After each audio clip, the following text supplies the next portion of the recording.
Ouais l'équipage, c'est Tony Manix, l'attaque des titans saison 4 épisode 11, c'est parti.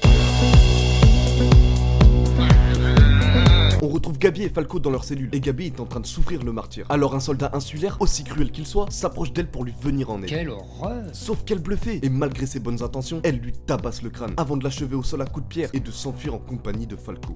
Là ils arrivent devant une rivière. Je suis riviérophile. Et Gabi dit à Falco qu'elle veut retrouver Sig pour savoir s'il les a vraiment trahis. Ensuite, Falco lui demande de retirer son brassard d'Eldien, vu qu'ici il ne sert à rien, et qui pourrait même les faire repérer. Mais elle refuse impérativement, parce que selon elle, c'est le seul signe qui la différencie des insulaires.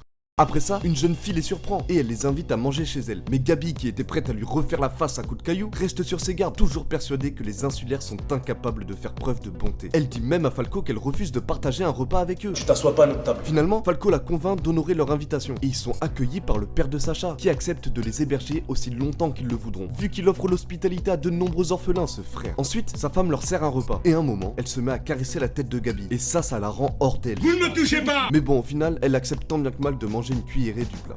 Là, on retrouve la ministre Azuma Bito, qui félicite Zaclé pour l'intervention des insulaires Amar, avant de lui expliquer que si elle est de retour sur l'île, c'est pour mesurer la puissance du grand terrassement grâce au premier avion alimenté par la roche explosive gelée. Là, des insulaires au courant de l'enfermement d'Eren harcèlent Hanzi de questions à ce sujet, mais elle décide de garder le silence en raison de la difficulté de la situation. Bon, et en fait, c'est Frock accompagné de 3 recrues qui ont fait fuiter cette information au peuple. Et il explique à Hanzi qu'ils ont fait ça dans le but de faire libérer Eren, qu'ils souhaitent voir au pouvoir et qu'ils considèrent comme le futur sauveur, notamment grâce au grand terrassement. Mais Hanzi, bien que ne les contredisant pas, finit par les faire enfermer. Alors Frock accepte son sort sans broncher, déterminé à faire d'Eren le dirigeant de Paradis. Jusqu'à la mort, s'il le faut! Parmi les recrues, une jeune fille nommée Louise raconte à Mikasa qu'elle l'a prise pour exemple le jour où elle lui a sauvé la vie. Mais Mikasa la remballe direct. J'en ai rien à foutre! Pixis, lui, il soupçonne Yelena de jouer un double jeu et de magouiller avec Eren et Frock. De leur côté, Gabi et Falco lavent les écuries du père de Sacha et Gabi se fait bouffer la tête par un cheval.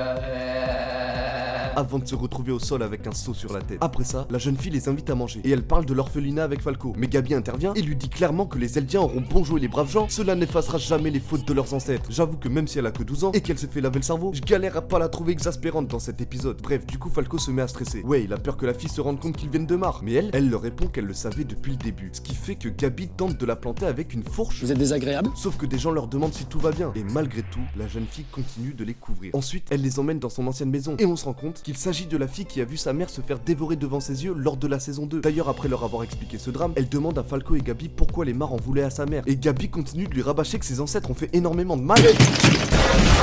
Alors la jeune fille lui rétorque que sa mère n'y est pour rien. Ce à quoi Gabi répond qu'ils doivent tous payer pour leurs ancêtres.